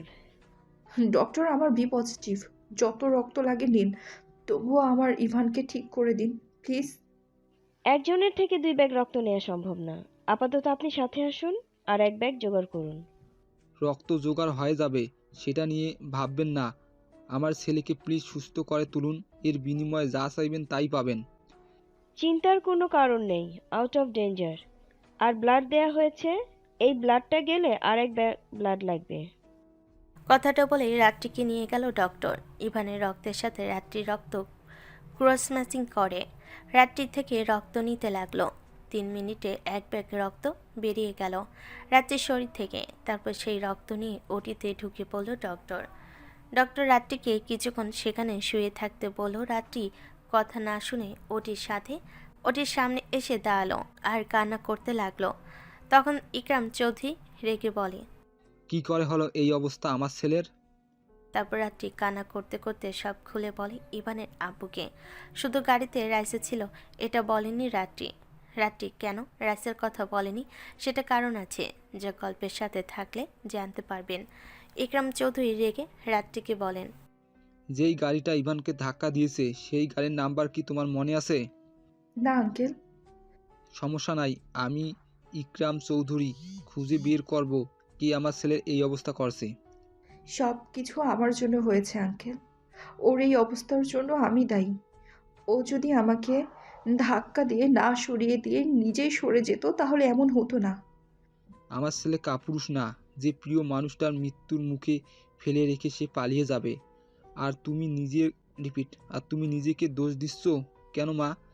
কান্না করো না, সব কিছু ঠিক হয়ে যাবে। আঙ্কেল, আরেক ব্যাগ রক্ত জোগাড় হয়েছে? হয়েছে। ওর আম্মু দিবে। ওর আম্মুর বি পজিটিভ রক্ত। কই, ওনাকে তো দেখছি না। উনি কি আসেনি? আসলে ইভানকে খুব ভালোবাসতো তো। ইভানের অ্যাক্সিডেন্টের কথা শুনে অজ্ঞান হয়ে যায়। এখন ঠিক আছে। তুমি যখন রক্ত দিতে যাও তখন ফোন দিয়েছিল আর এখনই আসছে, রাস্তার মধ্যে আছে। ওহ। রাত্রি বা ইভানের আব্বু আর কোনো কথা বলল না। রুমের সামনে পায়চারি করছে। এমন সময় ডক্টর বের হয়ে এসে বলল, ব্লাড জোগাড় হয়ে গেছে, যখন লাগবে বলবেন। ডাক্তার, ইভানের সাথে কি দেখা করা যাবে? প্লিজ একটাবার শুধু দেখে আসবো। জ্ঞান এখনো ফেরেনি। জ্ঞান ফিরতে অনেক দেরি আছে। আচ্ছা, সমস্যা নেই, যান, দূর থেকে দেখে আসুন। আর কোনো প্রকার সাউন্ড করবেন না। ধন্যবাদ ডক্টর। কথাটা শুনে রাত্রি ওটির ভিতরে চলে গেল। রাত্রি গিয়ে দেখতে পেল ইভানের সরাসরি ব্যান্ডেজের কোনো অভাব নেই। ইভান চুপচাপ চোখ বন্ধ করে শুয়ে আছে, নিষ্পাপ বাচ্চাদের মতো। ইভানের অবস্থা দেখে রাত্রির চোখ বেয়ে নিঃশব্দে পানি পড়তে লাগলো। ইভানের আপু ভিতরে আসলে ইভানের এই অবস্থা দেখে ওনার চোখও পানি চলে আসে। ইভানের আপু রাত্রিকে এভাবে কান্না করতে দেখে রাত্রির কাঁধে হাত রাখে এবং রাত্রি ইভানের আব্বুকে জড়িয়ে ধরে কান্না করতে থাকে। ইভানের আব্বু রাত্রি মাথায় হাত বুলিয়ে দিয়ে বলে, এভাবে কান্না করো না মা, ডক্টর তো বলছে ইভান ঠিক হয়ে যাবে, দেখবে ইভান সুস্থ হয়ে যাবে কয়েকদিনের ভিতর। এভাবে ইভানের সমস্যা হবে। তারপর ইভানের আব্বু রাত্রিকে নিয়ে বাইরে চলে আসে আর এক জায়গায় বসে থাকে। এমন সময় ইভানের আম্মু কাঁদতে কাঁদতে প্রবেশ করে। ইভানের আম্মু ইভান ইভান বলে চিৎকার করতে থাকে আর ইভানের আব্বুর কাছে এসে কান্না করতে থাকে। ইভানের আব্বু মিসেস মেহের চৌধুরীকে ইভান ঠিক আছে বলে কিছুটা শান্ত করায়। তারপর ইভানকে একটু দেখিয়ে নিয়ে আসে। ইভানের এই অবস্থা দেখে মিসেস মেহের চৌধুরী আরও কাঁদতে থাকে। ইকরাম চৌধুরী আর রাত্রি মিসেস মেহের চৌধুরীকে সামলাতে থাকে। এভাবেই কেটে গেল প্রায় 4-5 ঘন্টা। তারপর ডাক্তার এসে ইভানের আম্মুর থেকে এক ব্যাগ রক্ত নিয়ে ইভানকে আবারও ব্লাড দিতে থাকে। কারোর চোখে কোনো ঘুম নেই। মিসেস মেহের চৌধুরী অনবরত কাঁদতে থাকে। রাত্রি আর ইকরাম চৌধুরী তাকে সামলাতে থাকে, কিন্তু কোনো কিছুতেই কিছু লাভ হয় না। কোনোভাবে মিসেস মেহের চৌধুরী কান্না থামছে না। প্রায় সকাল 8টার সময় ইভানের জ্ঞান ফিরে। ইভানের জ্ঞান ফিরে সবাই স্বস্তির নিঃশ্বাস ফেলে আর মিসেস মেহের চৌধুরী একটু শান্ত হয়। কিছুক্ষণ পর ইভানকে বেডে শিফট করা হয়। ইভানকে বেডে শিফট করা হলে ইভানের আব্বু আম্মু ইভানের কাছে যায়। ইভানকে দেখে ইভানের আম্মু মিসেস মেহের চৌধুরী কাঁদতে থাকে। তখন ইভান বলে, এভাবে কাঁদছো কেন আম্মু? তোমার ছেলের কিছু হয়নি? ইভানের মুখে আম্মু ডাক শুনে মিসেস মেহের চৌধুরী আর ইকরাম চৌধুরী অনেক অবাক হয় আর ইভানের দিকে তাকিয়ে কাঁদতে কাঁদতে বলে, আমি তোর কি হই? কেন আম্মু? সরি আম্মু, আব্বু তোমাদের সাথে এত বছর ধরে বাজে ব্যবহার করার জন্য আমাকে তোমরা মাফ করে দাও। ইভানের কথা শুনে মিসেস মেহের চৌধুরী ইভানের মুখে চুমু খেতে লাগে। তখন ইভান বলে, আম্মু এভাবে চুমু খাচ্ছ কেন? আমি কি এখনো ছোট আছি নাকি? তুই আমার সেই 5 বছর আগের পিচ্চি ইভান আছিস আর থাকবি। আম্মু তুমি আমাকে সেই 15 বছর ধরে কত ভালোবাসো, আর আমি সন্তান হিসেবে তোমাদের সাথে সর্বদা খারাপ ব্যবহার করেছি। আমাকে মাফ করে দাও আম্মু। বোকা ছেলে, কোনো মা কি তার সন্তানের উপর রেগে থাকতে পারে? তুই আমাকে মা বলে ডেকেছিস, এতেই আমার সব অভিমান মুছে গিয়ে তোকে নিয়ে নতুন করে বাঁচার স্বপ্ন জেগেছে। আচ্ছা আম্মু, তুমি আমাকে এত ভালোবাসো কেন? কে তোকে ভালোবাসে? আমি তোকে কেন ভালোবাসতে যাব? ঠেকা পড়ছে আমার। ইভান আর তার আম্মুর কাহিনী দেখে ইকরাম চৌধুরী একটা বড় নিঃশ্বাস ফেলে। অবশেষে 15 বছর পরে মিসেস মেহের চৌধুরী মা ডাক শুনতে পেলেন। ইভান চারিদিকে তাকাতে থাকে, তার চোখ কিছু একটা খুঁজছে কিন্তু পায় না। ইভান রাত্রিকে দেখতে না পেয়ে একটা মিথ্যা হাসি দেয়। তখন ইকরাম চৌধুরী বলে, তুই যাকে খুঁজছিস সে নাই, তার বাবা তাকে জোর করে নিয়ে চলে গেছে কিছুক্ষণ আগে। তুমি কিভাবে জানলে আব্বু আমি কাকে খুঁজছি? জানি জানি, আমি সব জানি। মেয়েটা যে তোকে পাগলের মতো ভালোবাসে সেটাও আমি কাল রাত থেকে তিলে তিলে বুঝতে পেরেছি। সত্যি তুই লাকি যে ওর মতো একটা মেয়ে তোকে এভাবে ভালোবাসে। ইভান ওর আব্বুর কথা শুনে কিছু বলল না, মাথা নিচু করে আছে। তখন ইভানের আব্বু বলল, কি রে, মন খারাপ করলি কেন? কি হয়েছে? আর রাত্রি মামনিকে বা তার আব্বু এভাবে জোর করে নিয়ে চলে গেল কেন? ওর আব্বুর বিয়ে ঠিক করে ফেলেছে আব্বু। তাতে কি, বিয়ে তো আর হয়ে যায়নি। ঠিকানা দে, আমি রাত্রি মামনিকে নিয়ে আসি। না, যা করার আমি করব। তুই কি করবি আর কিভাবেই বা করবি? তোর সুস্থ হতে তো বেশ কয়েকদিন লেগে যাবে। রাত্রির বিয়ে ঠিক হয়েছে ওর ফুফাতো ভাইয়ের সাথে। ওর ফুফাতো ভাই এখন বিদেশে আছে, কয়েক সপ্তাহ পর আসবে দেশে রাত্রিকে বিয়ে করতে। আর ততদিনে আমিও সুস্থ হয়ে যাব, আর আমার প্রিয় মানুষটাকে আমি গিয়ে নিয়ে আসবো। তবে যাই করিস না কেন, রাত্রি মামুনিকে জীবন থেকে হারাস না। রাত্রি মামুনির মতো কেউ তোকে দ্বিতীয়বার ভালোবাসবে না এভাবে। জানি সেটা। আর একটা কথা, রাত্রি তোমার বৌমা হয়ে আসবে, তোমাকে কথা দিলাম। সুস্থ হয়ে আমার বৌমাকে সাথে নিয়ে না আসলে কিন্তু তোকে বাসায় ঢুকতে দিব না আমি। বৌমা না হতে এত কিছু, আর বৌমা হয়ে আসলে আমার কি হবে তা পরিষ্কার আমি দেখতে পাচ্ছি। কি আর হবে, এভাবে আড্ডা দেওয়া, রেগে যাওয়া, আরো অনেক কিছু বন্ধ হয়ে যাবে। আব্বু, আমার একটু হেল্প লাগবে তোমার। বল, কি হেল্প? রাত্রির উপর নজর রাখার জন্য তাদের বাড়িতে আশেপাশে কিছু লোক সেট করে দাও। কখন কি হয় বলা তো যায় না, হুট করে ওর ফুফাতো ভাই যে কোনো সময় চলে আসতে পারে। আচ্ছা ঠিক আছে, তুই চিন্তা করিস না। এইদিকে আব্বু, তুমি আমাকে এইভাবে জোর করে নিয়ে আসলে কেন? আমি ইভানকে ভালোবাসি। তোর বিয়ে ঠিক হয়েছে, এটা মাথায় রাখিস। আর তোর বিয়ে হবে শুধু আমার বোনের ছেলের সাথে। তুই কারে ভালোবাসিস না, এটা কোনো মূল্য আমার কাছে নেই। ইভান আমার জন্য মরতে বসেছে আব্বু।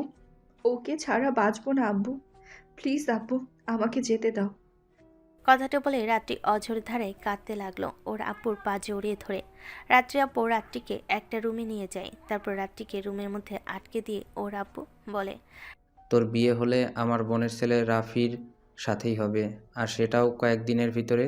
এই কয়েকদিন তোর রুমের মধ্যে থেকে বেরোনো বন্ধ। আব্বু আবার কথা শুনো। আব্বু, আব্বু। রাত্রি কাঁদতে কাঁদতে তার আব্বুকে ডাকতে লাগলো, কিন্তু ওর আব্বু কথা না শুনে রুম লক করে দিয়ে চলে গেল। রাত্রি কী করবে বুঝতে পারছে না। রাত্রি এক এক করে ঘরের পুরো জিনিসপত্র ভাঙতে লাগলো। রাত্রি প্রায় ঘরের সব জিনিস ভেঙে ফেললো, কিন্তু কেউ এলো না। এদিকে রাত্রির আব্বু ফোন করে তার বোনের ছেলে রাফিকে কল করে সব কিছু বুঝিয়ে বলে। তখন রাফি বলে, মামা, আমার এখানে একটু সমস্যা হয়েছে। আমি 2 সপ্তাহের মধ্যে আসছি। এই 2 সপ্তাহ রাত্রিকে দেখে রেখো।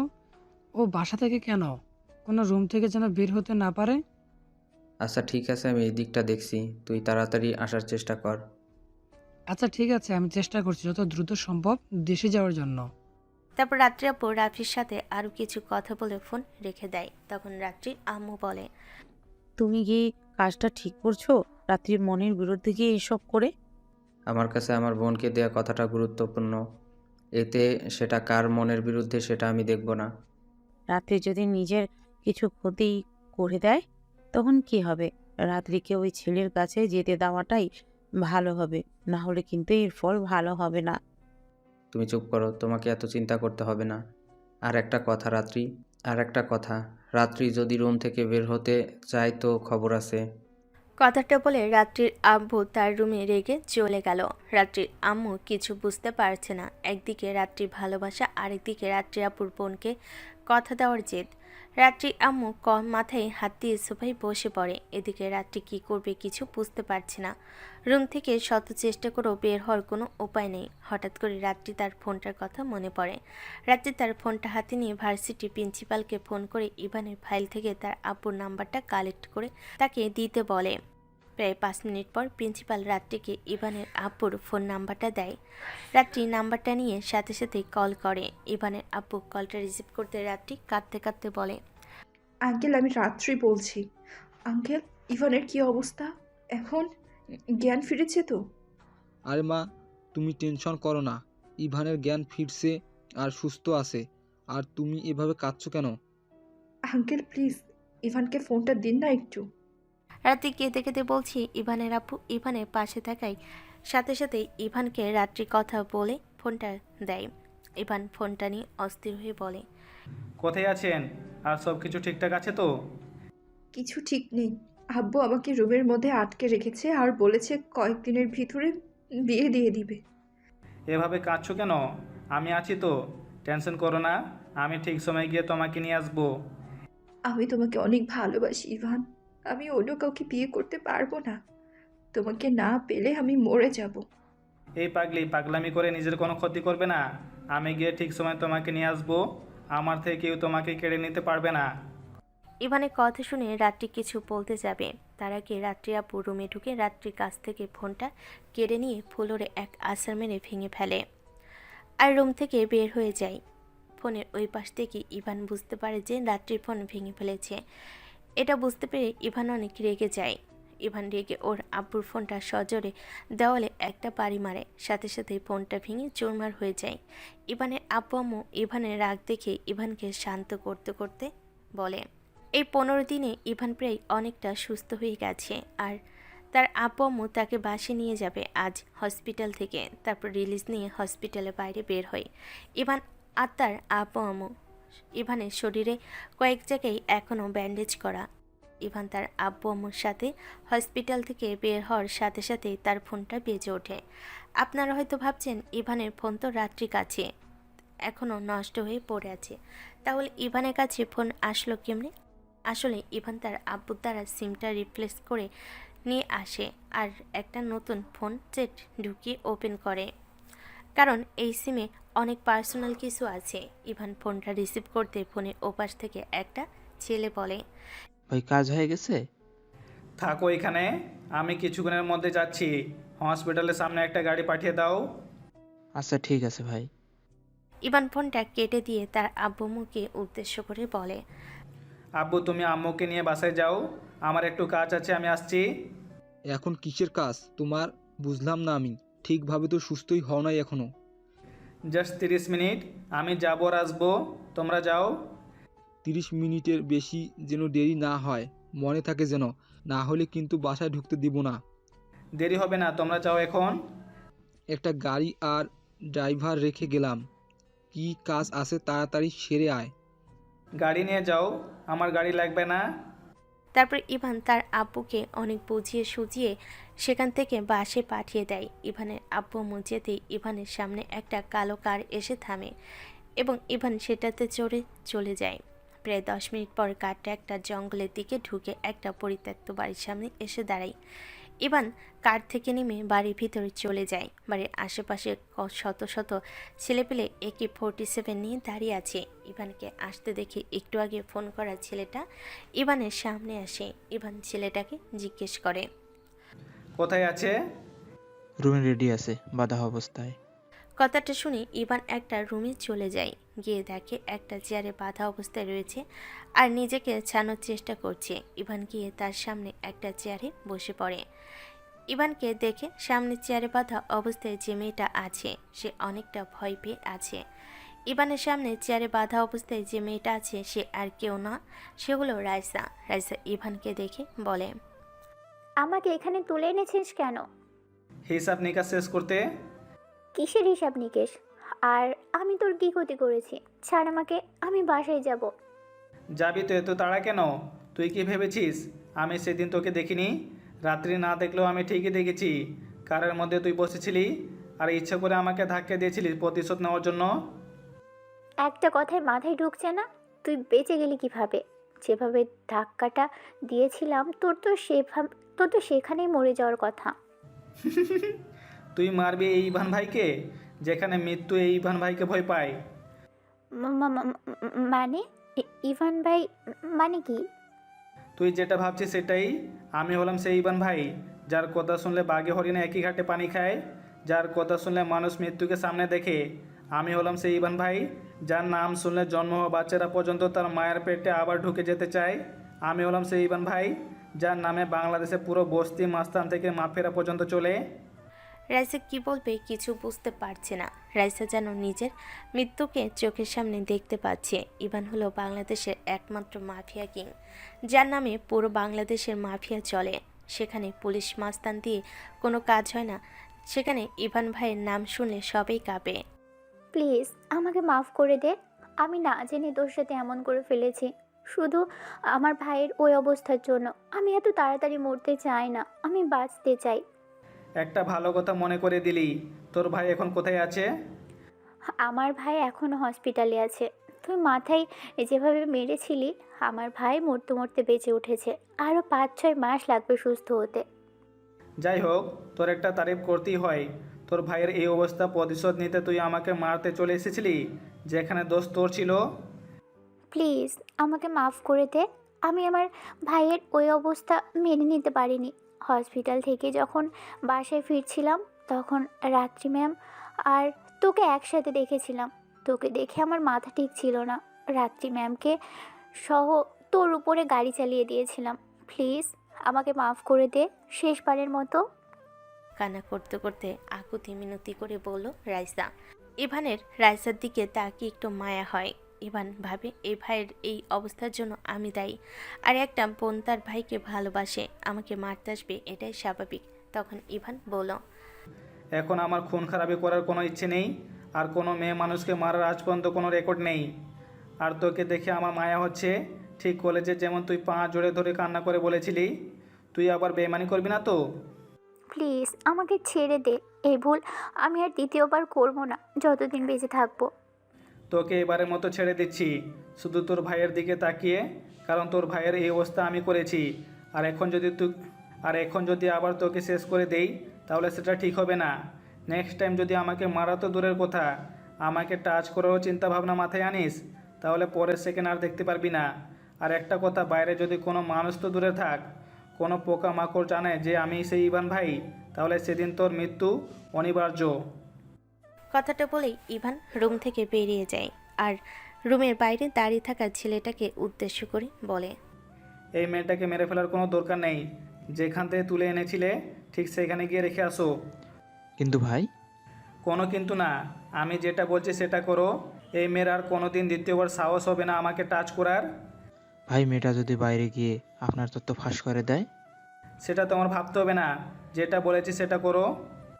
আচ্ছা ঠিক আছে ভাই। তারপর ছেলেটা রুমে রাইসাকে খুলে তার চোখে একটা কালো কাপড় বেঁধে দিল। তারপর একটা গাড়িতে ঢুকিয়ে দিল। তারপর গাড়িটা রাইসাকে নিয়ে চলে গেল রেখে আসার জন্য। তারপর ইভান ছেলেটাকে উদ্দেশ্য করে কিছু বলতে যাবে, এমন সময় ইভানের ফোনটা বেজে ওঠে। ইভান তাকিয়ে দেখে তার আব্বু। ইভান ফোনটা রিসিভ করতেই তার আব্বু বলে, ইভান, কোথায় তুই? আছি এক জায়গায়। কেন, কি হয়েছে? বললাম না কিছুক্ষণের মধ্যে আসছি, তবুও ফোন দেওয়ার মানে কি? এইমাত্র খবর পেলাম রাত্রি মামুনির বাসায় নাকি ওই ছেলেটা আর তার আব্বু আম্মু এসেছে। তুই যা কথা বলেছিলি। ধন্যবাদ আব্বু। আমি কি আসবো রাত্রি মামুনিদের বাসায়?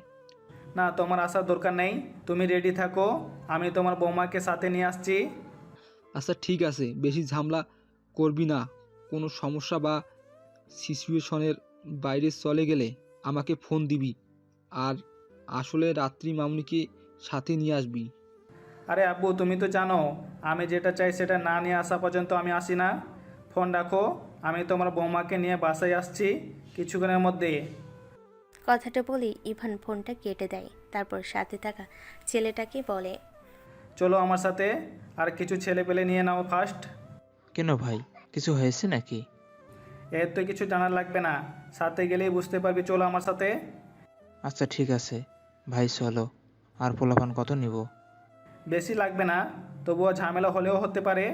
নিয়ে নে 50টার মতো সাথে মেশিন। আচ্ছা ঠিক আছে। তারপর ইভান একটা রুমে ঢুকে দুইটা G18 নিয়ে নেয়। দুই পকেটে দুইটা রেখে একটা গাড়িতে উঠে বসে। তারপর রাত্রির বাসার উদ্দেশ্যে যেতে লাগে। ইভানের গাড়ির পিছনে আরও 5টা কার। গাড়ির ভিতরে 40 থেকে 50টা ছেলে, যাদের সবার কাছে একটা করে গান আছে। এদিকে রাত্রিদের বাসার ভিতরে বসে আছে রাত্রির আব্বু আম্মু আর রাত্রির ফুফাতো ভাই রাফি আর তার আব্বু আম্মু। রাফি নামের ছেলেটা প্রস্তুতি নিয়ে এসেছে রাত্রিকে আজ বিয়ে করে নিয়ে যাবে। কিছুক্ষণ পর রাত্রিকে জোর করে নিচে নিয়ে আসা হয়। রাত্রি কী করবে কিছু বুঝতে পারছে না। রাত্রি কেঁদে চলেছে, কিন্তু সেদিকে কারোর আক্ষেপ নেই। এদিকে ইভানের কোনো খোঁজ খবর নাই। ইভান তো বলেছিল ও আসবে, এতদিন হয়ে গেল এখনও এলো না কেন? এই কথাগুলো ভেবে এই 15 দিন কাটিয়ে দিয়েছে রাত্রি ইভানের অপেক্ষায়। কখন ইভান আসবে আর ওকে নিয়ে যাবে। রাত্রি কী করবে বা তার কি করা উচিত কিছু বুঝতে পারছে না। রাত্রি মনে মনে ভাবতে থাকে হয়তো ইভানকে সে হারাতে চলেছে। ইভানকে হারিয়ে ফেলে রাত্রি আর কারোর হবে না। হয়তো এই পৃথিবী থেকে বিদায় নিবে সে। এসব ভাবছে আর কাঁদছে রাত্রি। আর রাত্রিকে ধরে আছে তার আব্বু। এমন সময় কলিং বেল বেজে ওঠে। রাত্রি ভাবে হয়তো ইভান এসেছে। এই ভেবে রাত্রি তার আব্বুকে ছাড়িয়ে দৌড়ে গিয়ে দরজা খুলে দেয়। দরজা খুলে ইভানকে দেখে রাত্রি ইভানকে জড়িয়ে ধরে আর কাঁদতে লাগে।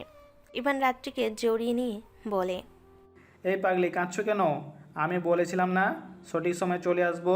চলে এসেছি তো, কেউ তোমাকে আমার কাছ থেকে কেড়ে নিতে পারবে না।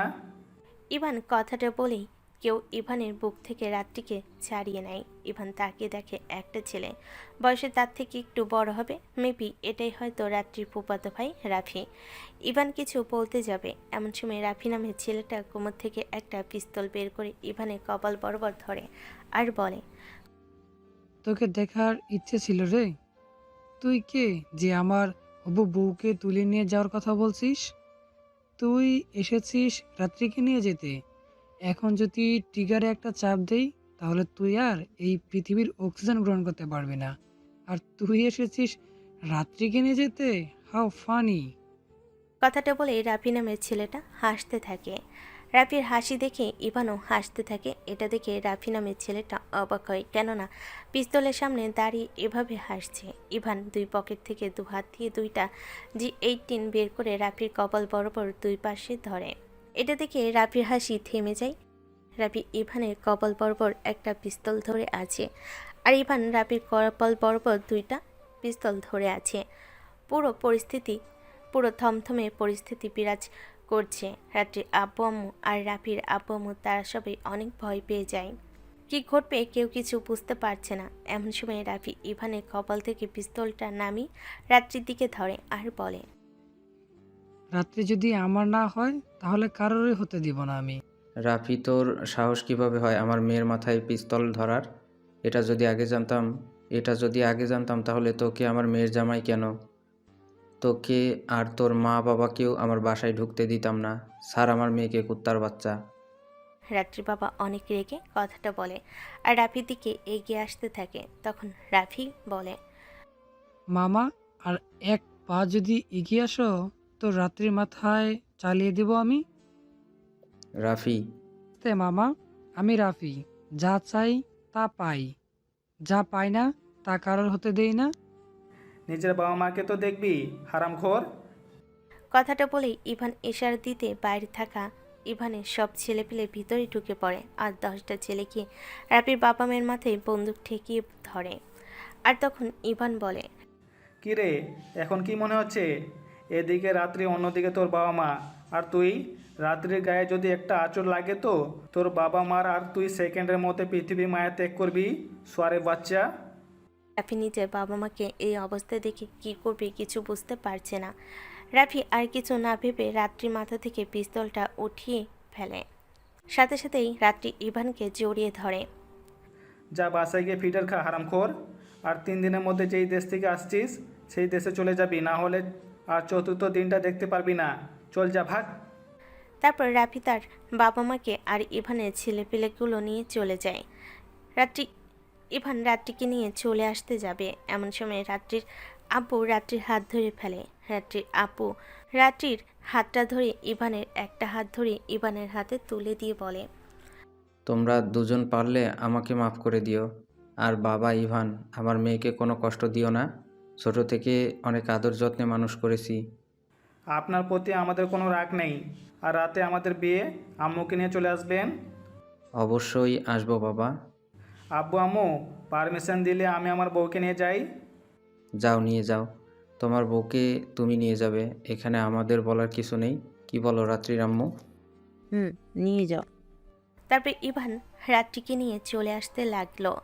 রাত্রি অবাক হয়ে শুধু ইভানের দিকে তাকিয়ে আছে। গাড়িতে উঠে ইভানের বুকে মাথা রেখে রাত্রি বলল, এত ভালো কখন থেকে সাজা হলো শুনি? মানে? এই যে আমার আব্বু আম্মুর সাথে যে ব্যবহারটা করলে, সেখানে আমি থাকলে কি বলতাম আমি নিজেও জানি না। আমার তো এখনো রাগ হচ্ছে আব্বুর প্রতি। দেখো, বাবা মা যতই ভুল করুক না কেন, তারা নিজেদের সন্তানের জন্যই সেই ভুল করে। হয়তো তোমাকে সুখী করার জন্য তারা এমনটা করেছে, কিন্তু তাদের একটা ভুল হয়েছে। তারা তোমাকে সুখী করার জন্য ভুল মানুষকে বেছে নিয়েছিল। আর মানুষ মাত্রই ভুল। বাবা মা যতই অন্যায় করুক না কেন, তাদের উপরে রেগে থাকতে নেই। আর নিজের বাবা মায়ের প্রতি, নিজের আব্বু আম্মুর প্রতি তুই যে ব্যবহারটা করেছিস সেটা কি? আমার ভুল ছিল যেটা আপনি চোখে আঙ্গুল দিয়ে দেখে দিয়েছিলেন, আর আমি আমার ভুল শুধরে নিয়েছি। আব্বু আম্মুর থেকে ক্ষমা চেয়ে নিয়েছি। আমি এখন তাদের একমাত্র ভালো সন্তান। দেখতে হবে না জামাইটা কার? ভার্সিটির রাগী ম্যাডাম লেডি কিডন্যাপার। তোরে যদি না কিডন্যাপ করতাম, তোকে তো আমি পেতাম না। ইভান রাত্রিকে নিয়ে বাসার ভিতরে চলে আসে। ইভান তাকিয়ে দেখে পুরো বাসা সাজানো হচ্ছে। ইভান রাত্রি গাড়ি থেকে নামতেই ইভানের আম্মু ইভানকে ধাক্কা দিয়ে রাত্রিকে নিয়ে ভিতরে চলে যায়। ইভান অবাক হয়ে তার আম্মুর কাহিনী দেখছে। তখন ইভানের আব্বু ইভানের কাছে এসে বলল, তোর জন্য আমার দুঃখ হচ্ছে। হ্যাঁ, এভাবে তাকিয়ে কি দেখছিস? আজ থেকে দেখবি এই মা মেয়ে মিলে তোর কি অবস্থা করে, যেমন আমার অবস্থা হয়েছিল। সেটাই তো দেখছি। যেখানে আমার সাথে কথা বলার জন্য বাহানা খুঁজতো, সেখানে আমাকে 1 পয়সাও দাম দিল না। কেবল তো শুরু, দেখ সামনে কি হয়। তোর জন্য খুব কষ্ট হয় রে। বুকটা কষ্টে ফেটে যাচ্ছে। আজ থেকে তোর আড্ডা দেওয়া, মারামারি সব কিছু বন্ধ হয়ে যাবে। তোর এই কষ্টের কথা ভাবতেই আমার বুকটা স্যাঁত করে ওঠে। আব্বু, বেশি বেশি হয়ে যাচ্ছে কিন্তু। যা ভিতরে যা। ইভান বাসার ভিতরে ঢুকেই তো অবাক। ইভান ভিতরে ঢুকে দেখে আবির আরামসে ডাইনিং টেবিলে বসে খাবার খাচ্ছে। ইভানকে আবিরের সামনে বসে পড়ে। তখন আবির বলে, কি রে, খাবি? না, তুই খা ভাই। তুই যেভাবে খাচ্ছিস মনে হচ্ছে বিয়ে বাড়ি পড়ে থাকা হাড় চিবাচ্ছিস। তুই কি অপমান করতেছিস? করলাম তো। থাক, কিছু করব না। তোর কিছু হলে আবার রাত্রি ম্যাম বিধবা হয়ে যাবে, আর কলেজে আমাকে পিটবে। সেই দিনের কথা মনে করলে গালটা মনে হচ্ছে এখনো ব্যথা করছে। তা তুই কিভাবে এখানে? আমার ফোন নাম্বার তো তোর কাছে ছিল না, আর না ছিল বাসার ঠিকানা। তুই কেমনে উড়ে এসে খেতে বসলি? তুই সেদিনের পর থেকে আর কোনো খবর নাই। জানিস কত টেনশনে ছিলাম আমি। আর আজকে কলেজ থেকে সাহস করে অফিস রুম থেকে তোর বাসার ঠিকানা নিয়েই এখানে। তোর তো কোনো নাম্বার বা কোনো কিছু ছিল না আমার কাছে। আসলে সেদিন তোর কাছ থেকে আসার পর। থাক, কিছু বলতে হবে না, সব জানি আমি। এখন একটু শান্তি করে খেতে দে। হ্যাঁ, রাত 12টা। বাসঘরের সামনে দাঁড়িয়ে আছে ইভান। ইভানের আর রাত্রির বিয়েটা একদিনের মধ্যে হঠাৎ করে হলো, অনেক ধুমধাম করে হয়েছে। কারণ তার আব্বু ইভানকে কল করে তার থেকে সব ব্যবস্থা শুরু করেছিলেন। আর ইনভাইটেশন, ইভানের আব্বু জানতো ইভান যেহেতু বলেছে সেহেতু রাত্রিকে সে নিয়েই আসবে। ইভান বুকে 52,82,892 কেজি সাহস নিয়ে বাসঘরে ঢুকে দেখে রাত্রি বিছানার মাঝখানে বসে আছে ঘোমটা দিয়ে। বাসঘরে আর রাত্রিকেও অনেক সুন্দর করে সাজানো হয়েছে। ইভান গিয়ে রাত্রির পাশে বসে। রাত্রি ঘুমটা ওঠাতে রাত্রি লজ্জা চোখে হালকাভাবে ইভানের দিকে তাকায়। ইভান রাত্রি তাকানো দেখে বুকে হাত দিয়ে বিছানায় শুয়ে পড়ে। তখন রাত্রি ঘুমটা ফেলে ইভানকে ধরে বলে, কি রে, কি হয়েছে তোর? বুকে এভাবে হাত দিলি কেন? আপনার তাকানোটা সোজা বুকে এসে লেগেছে, তাই বুকে যন্ত্রণা শুরু হয়েছে। বুকে যন্ত্রণা হচ্ছে? তো এই যন্ত্রণা এখন কিভাবে সারবে জনাব? আপনার দ্বারাই সরবে, কারণ আপনি আমার সব রোগের একমাত্র ওষুধ, না পায় এক্সট্রা। হ্যাঁ? আপনাকে একটা কথা বলেছিলাম, মনে আছে? কি কথা? এই যে আমি যে পরিমাণে রোমান্টিক, এইগুলো যদি আমি আমার বউয়ের উপরে অ্যাপ্লাই করি, আমার বউ সামলাতে পারতো তো। এখন তো আপনি আমার বউ, দেখি আমার রোমান্টিক আপনি সামলাতে পারেন কি না। মানে? মানে না, প্র্যাকটিক্যালি দেখাচ্ছি। কথাটা বলেই ইভান 4 ঠোঁট এক করে দেয়। ইভান স্ট্রবেরি মতো রাত্রি ঠোঁট খেতে লাগে। রাত্রিও ইভানকে রেসপন্স দিতে লাগলো। দুজনে ঠোঁট চুষে চকলেট খাচ্ছে। প্রায় 10 মিনিট চকলেট খাবারের পর ইভান রাত্রির শাড়ির আঁচলটা কোমর থেকে সরিয়ে দিয়ে রাত্রির নাভিতে কিস করতে থাকে।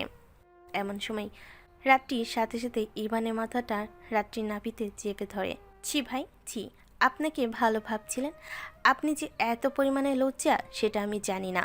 এখনো বসে বসে দেখতে আছেন ওরা কি করছে না করছে, কোথায় কিস করছে না করছে। ছি ভাই, ছি। এটা আপনার থেকে আশা করিনি। আজকে জানলাম আপনি কি পরিমাণে লজ্জা। থাকেন ভাই, আপনি দেখেন ওরা কি করছে না করছে। আমি যাই, আমি তো আর আপনার মতো লুচু না।